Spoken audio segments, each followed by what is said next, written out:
د حکومتي پالټۍ او د سرکاري ادارو نه علاوه داسې خلک هم شته چې دې سخت وخت کې د قوم د مرستې او د فلاح او د بهبود سوچ کوي. د جمعیت العلماء اسلام ځاهي مشر ډاکټر امجد علي د سیمې پیژندلی شخصیت دی، څوک چې په هر سخته کې د خپلو خلکو سره په اول صف کې ولاړ وي. دا رنګ د مټې پریس کلب کې د تیر وخت د صوبایي وزیر قاری محمود سره په شریکه پریس کانفرنس کې د ډاکټر امجد علي ډېرې اهمې او عوامي مطالبې وړاندې کړې. ډاکټر امجد علي مطالبه کړې چې عام ولس ته د بجلی او ګیس وغیره بیلونه معاف شي. دوی مالکانو نه مطالبه کړې ده چې کرایه‌دارانو ته د کرایانې معاف کړي. دغه رنګ د احساس پروګرام په طریقه کار او د مسافرو په ستونزو یې عامې خبرې وکړې. د وبا ټوله دنیا راکېستلې ده او په دنیا کې هغه ملکونه کم چې ډېر تکړه او د هغوی اکانومي هم ډېره ښه وه، معیشت هم ښه، عوام هم په خپله ښه، نو هغوی ورته دغه د چغې کوکارې وباسي. نو بیا خاص کر زموږ د سوات او د مټې تحصیل علاقه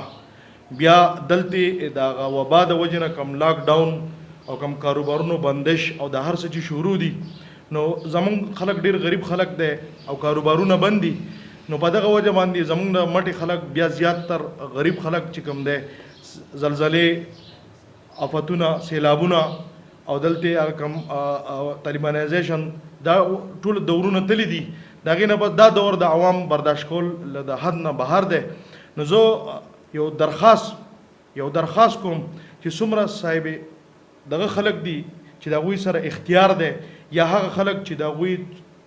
مطلب وس رسی د مارکیټونو مالکان دي، د غټو جیدادونو مالکان دي، نو که د هغوی په دې مټه کې څومره دکاندارانی مرګري چې هغوی ته د کم از کم ترې 2 میاشتو د کرایې معاف کړي، ځکه کاروبارونه بند دي، کاروبار دکانداران غریبانان هم په چغه جاړي. بیا دویم خواست زما د حکومت ریلیټډ دی، چونکې دا او موږ دا نه وایو چې لکه داسې دې وکړی شي، خو کم شی چې زموږ په وس کې دی، لکه نور خو به موږ کوشش کوو چې هر مرګري ته چې څومره د چا وس کېږي ورسي. بیا زموږ سره دلته سرکار دلته د حکومت مارکیټونه دي، په هغې کې هم غریب خلک دی، دکانداران دی. نو موږ ضلعي انتظامیې ته هغوی ته هم دا خواست دی چې دغه سرکاري دکانونه کم چې دي، که د تحصیل دي، که د تاڼي دي یا نور دي، چې هغوی ته هم کرایې معاف کړی شي، ځکه د هغو غریبانو کاروبارونه هم بند دي، څه کولی نه شي. بیا دلته مونږ که غواړو چې مونږ د غریب عوام سره ښه وکړو، د هغه خلکو سره د نن سبا که دیاړي مار دی هغه هم په چغو جاړي، کاروباري هم جاړي، هر بني آدم کاروبارونه نشته، هر څه بند دي، بهر نه تګ راتګ نشته، بهر دنیا هم لاک ډاون ده.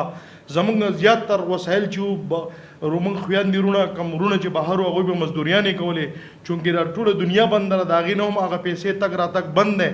نو دلته حکومت که چېرته د عوامو سره او د هر غریب سره ښه کول غواړي، نو دلته د بجلی بیلونه، د ګیس بیلونه که کم از کم د 2-3 میاشتو ترې د معافۍ اعلان وکړي، نو د غریب خلک دی دوی ته به لږ سهولت پیدا شي. دریم کم چې موږ ورته وایو میډل کلاس فیملی، میډل کلاس نن سبا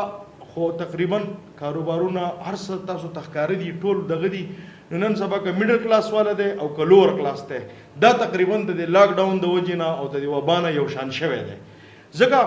که دغه میډل کلاس به ورته موږ په دې وي چې د به کاروبار کوو، تجارت پې کوو، نغدي بوله راتلې، نو د ده نه به د روزمره دیاړي مار د کم وسایل چې وو د هغه وسایل نه به د ده زیات وو. نو چونکې هغه وسایل بند دي، کارخانې بند دي، دکانونه بند دي، کارونه بند دي، نو دغه خلکو هم هغه دغه بالکل بند دی.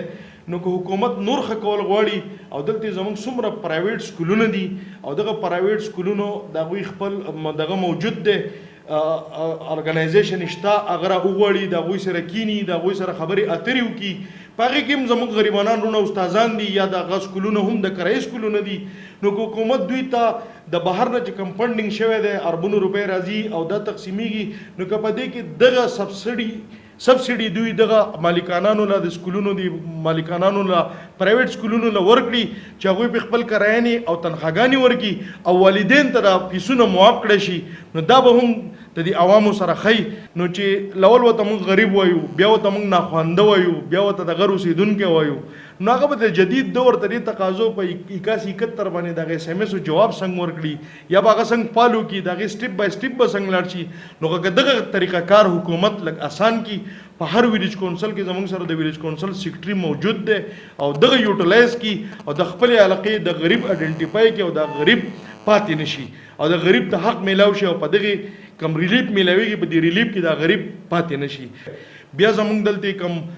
مسافرونه واغو خپل مور پلار د عمرې د پاره د هر سړي ارمانی چا جیدات خرڅ کړی دی چا سلک ډیر وسایلو کم ریټایر حضرات چې واغو ریټایرمنټ نه پس تللی دي عمرو له حج له پاسپورټ جوړ کړی دی نو لہذا حکومت ته په دغه پاسپورټ باندې نظر ثانیو کی کم مرګري سره پاسپورټ دی ضروري نه ده چې هر سړی پاسپورټ چره دا غنن سبا حیثیت او حق دی یا د لاک ډاون برداشت کولای شي یا د ګرانی برداشت کولای شي یا دغه نو دغه سو تجاویز دي زموږ امید ده چې ان شاء الله پر روان دور کې به موږ د حکومت نه ته دی په انتظار یو چې قوامو ریلیف ورکړي نو په دې شکل کې دی ورکړي